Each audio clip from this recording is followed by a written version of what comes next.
Aloha, Joshua Hathaway here. We are the Human Thriving Project. Welcome to my self-love dojo, 22 minutes of self-love. And I want to invite you to participate with me. I'm going to be doing 22 days of 22 minutes of self-love every day, starting today. I'm going to be posting it up on all the channels, and I hope that you will find a few minutes to take a few breaths and move a little bit with me, because I hope that each of us can admit to ourselves that we're still learning how to love ourselves really well. That after all these years, we're still learning how to love this creature really well, like so well that this creature thrives under any and all conditions. Because it is our self-love, it is our grounding in the spirit of self-love, of love, that allows us to thrive through even the most difficult circumstances. And so you're gonna see my body doing things that your body might not do very often. But my body does these things every day as a practice of self-love, regenerative self-love, which is to do what my body knows is really good for my body, regardless of what other people might think about it.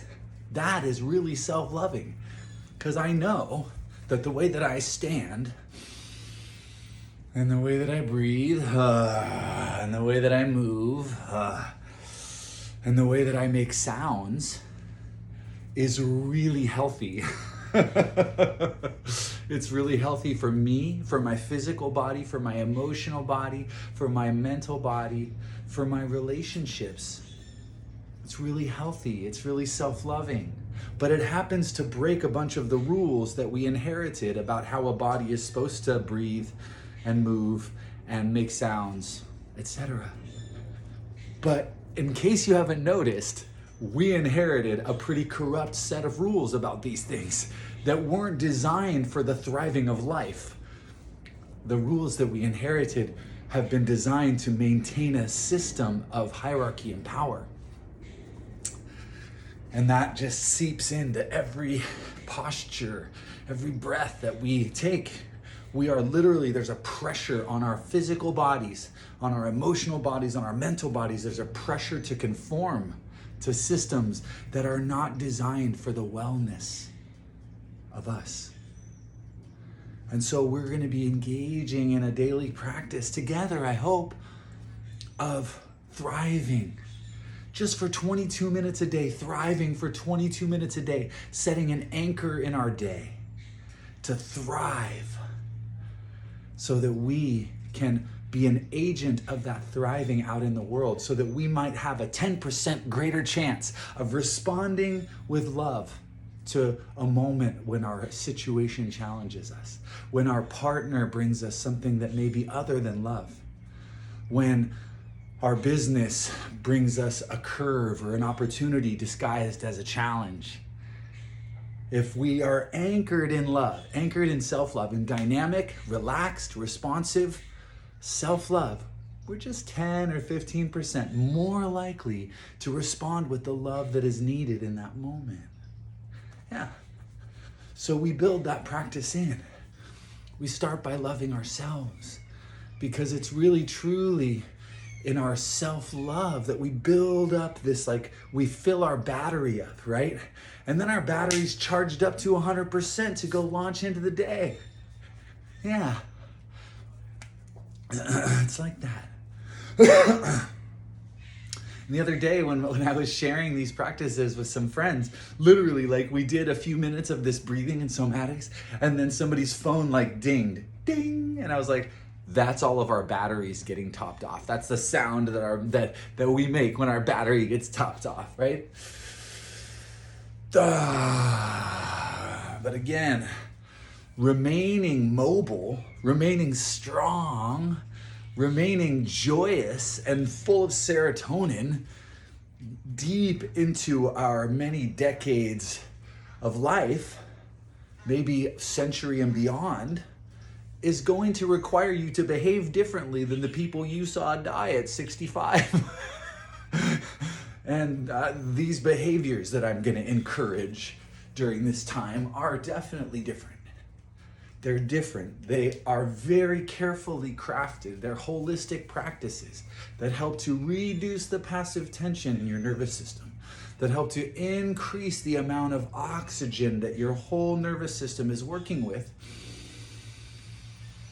to do everything that your nervous system needs to do, that your digestive system needs to do.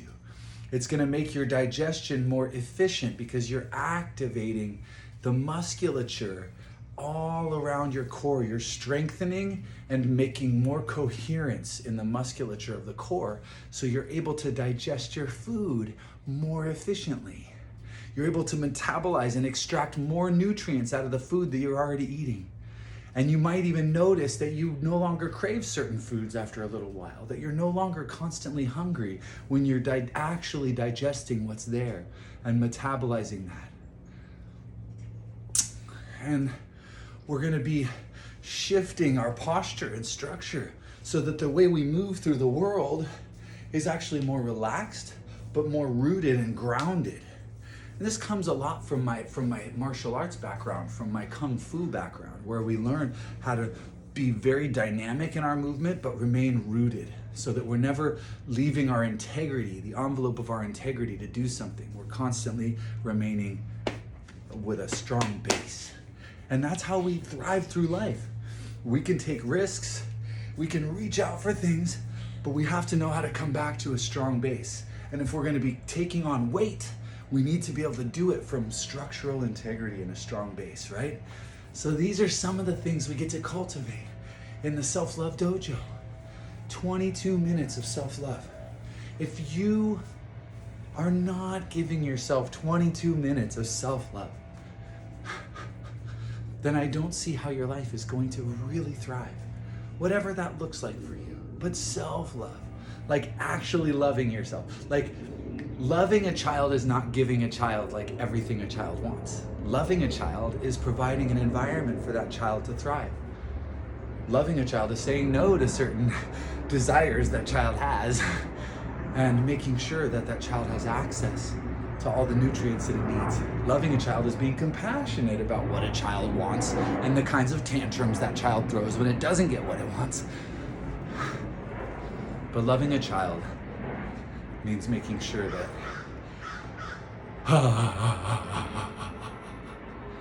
that child ultimately feels loved, feels cared for. Yeah.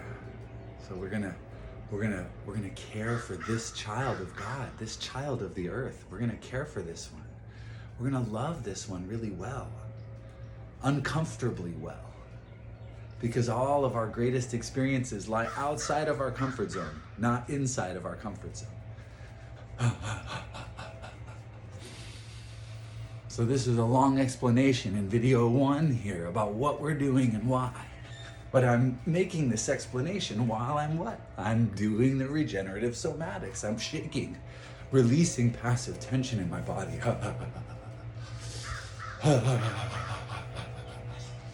This bounce, dropping through the heels. I'm gonna turn sideways just so you see my posture. My tailbone is a little bit tucked. And I'm dropping my weight down through the heels. I never lock my legs out. I don't do this anymore, really.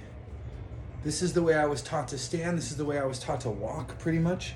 This is the way I was taught to do everything by my culture. But it turns out that our joints aren't designed to be locked out. That's actually a form of laziness, and it's degenerative to the hips and the knees. We always want our hips and knees to be a little bit soft. That's how we always want them. No, there is no, even stretching doesn't require you to lock your leg out. If you want to get a good stretch, then use the musculature of your leg to straighten it. Don't just hang over a locked joint. These are some of the principles that we're going to explore. We can be very mobile without ever having to lock our legs, our joints out. So, the base. The base is both how our feet are planted in the ground, and the base is also, the deeper base is how our breath is.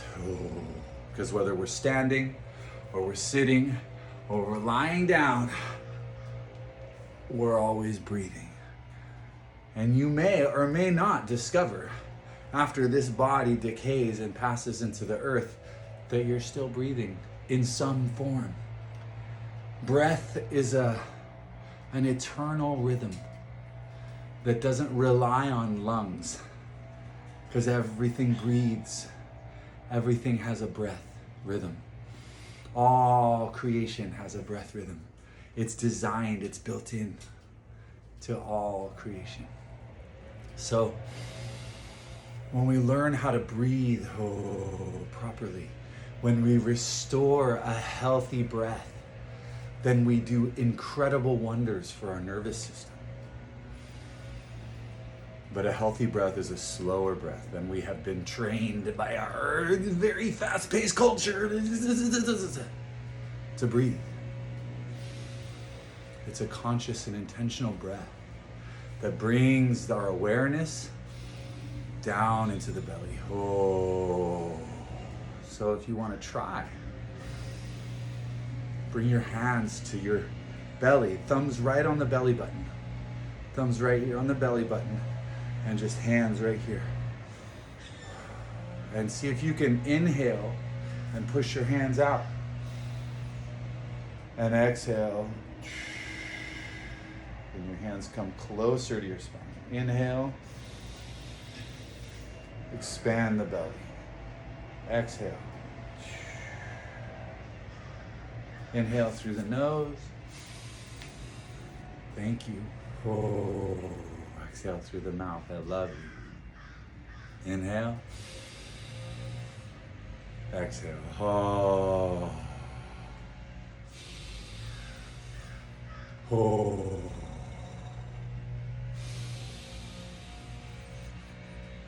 Oh.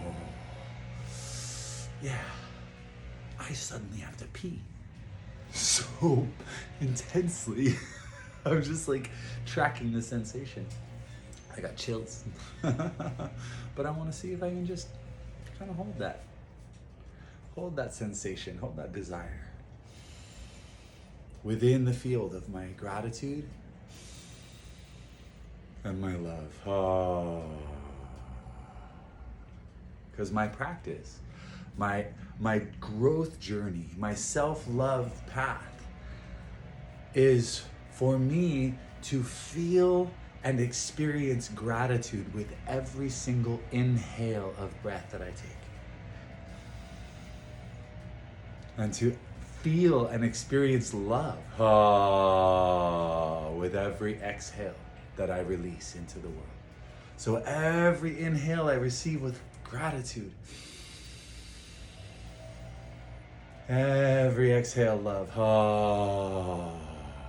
Whatever comes my way, thank you. Whatever is here, I love you. Thank you.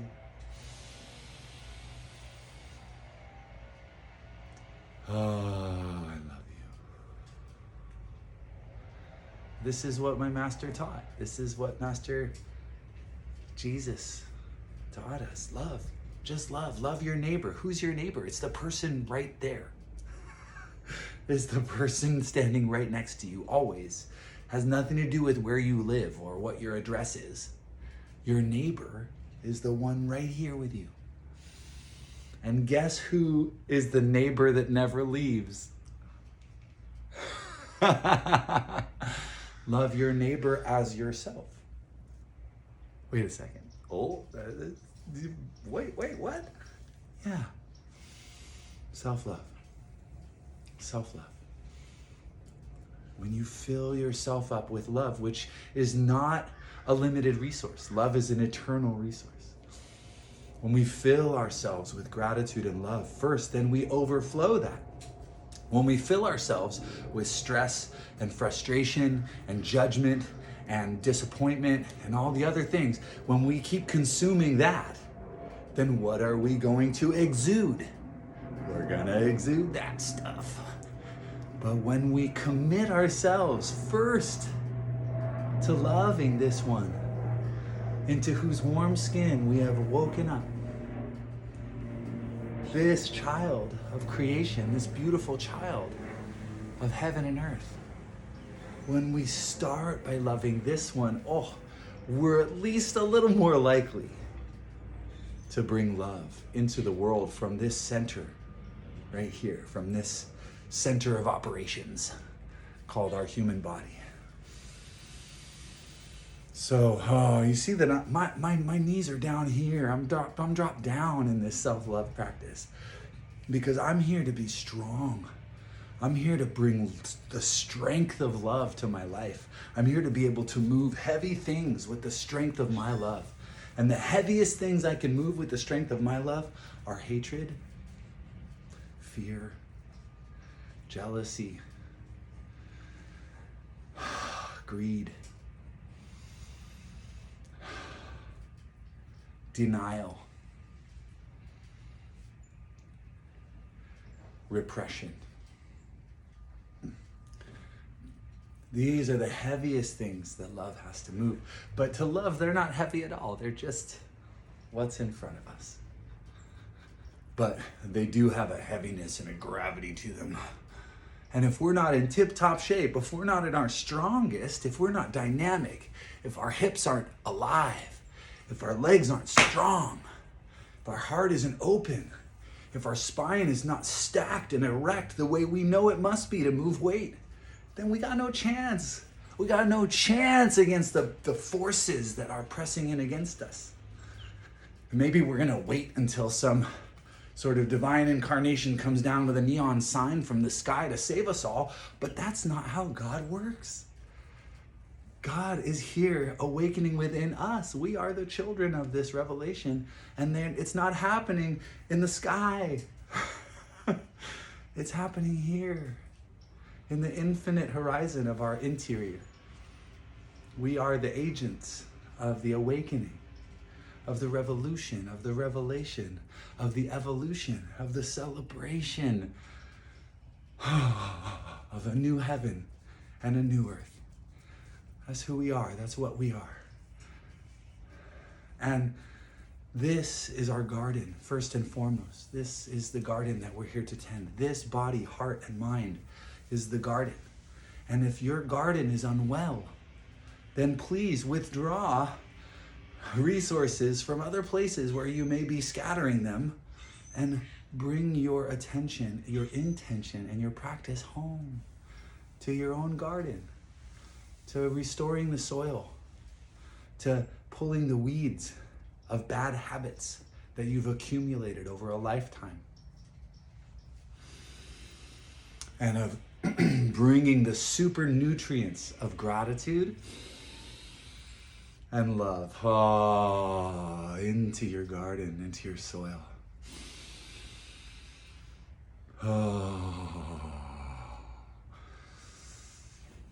Because if it's not of gratitude and love, I want nothing to do with it. And once we get this fundamental truth that love is greater than fear, that love is greater than any fear, that no fear can exceed the power of true love. Once you understand this, then your whole reality shifts, and all you're here to do is listen for the love and to discern fear and make sure that you surround that fear with your love in your life, and that you don't move out of fear anymore. We don't move with fear. We don't let fear move this body anymore. We only let love move this body. We only let love move this body. We only let love move this tongue. We only let love move these hips.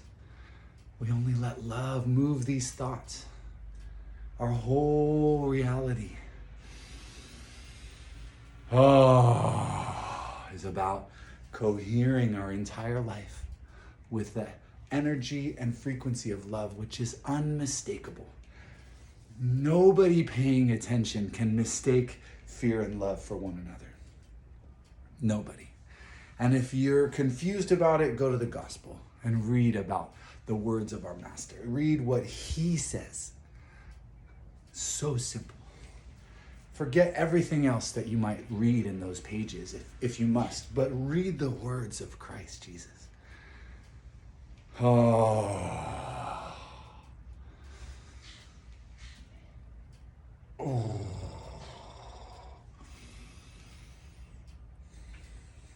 And discern, remember, and discern between love and fear. Cultivate love in every breath. There's nothing more precious and nothing that will put a wider and more radiant smile upon your face. Cultivate love in your relationships. Cultivate love in your movement. Cultivate gratitude in your movement. Come home to the design of your creation and amplify and enhance it through love. Today is day 1 of 22 days. I'm going to post for 22 days, 22 minutes of self-love contemplation and practice. But when you have a moment, just keep coming back to this deep breath of gratitude and the sound of love, and this bounce that's just shaking out all the passive tensions. Yeah, that's how we do, fam.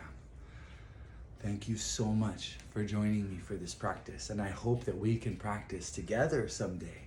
I hope that you'll join me in a longer practice, maybe a 90-minute, 88-minute self-love practice that gets real deep into the core of the body, getting that love deep into those places that we're resisting love. But just a gentle 22-minute self-love practice. Even if you break it up into 1.5 minutes, 15 times today, is going to make your life more beautiful. I promise. And thank you so much for tuning in. Bless your life. Bless your family. Bless your health. Bless your breath. Bless your prosperity. Bless your community. Bless your sense of purpose. Aloha e.